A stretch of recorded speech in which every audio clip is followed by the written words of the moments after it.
Mantan karyawan Hotel Sanjaya melakukan aksi demo di depan Hotel Jalan Arifai Palembang hari ini Kamis 21 April 2022.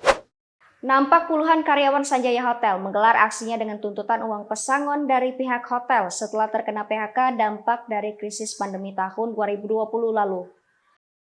Koordinator demo Nur Siwan jika dirinya bersama 72 mantan karyawan Hotel Sanjaya telah menunggu selama 2 tahun untuk mendapatkan pesangon. Tidak hanya sekedar menunggu, dirinya dan puluhan mantan karyawan hotel yang di PHK tersebut juga telah melakukan upaya hukum.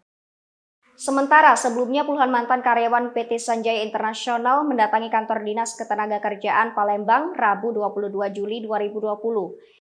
Kedatangan mereka adalah untuk mengadukan perihal pemutusan hubungan kerja yang diduga telah dilakukan secara sepihak dan tanpa adanya kesepakatan terkait pembayaran pesangon. Sebelum akhirnya di PHK, mantan karyawan Hotel Sanjaya juga sempat dirumahkan selama 3 bulan, tepatnya saat puncak pandemi virus corona terjadi. Dikatakan Iwan berdasarkan keterangan pihak tergugat, Hotel Sanjaya tidak bisa memenuhi kebutuhan biaya untuk kembali beroperasional.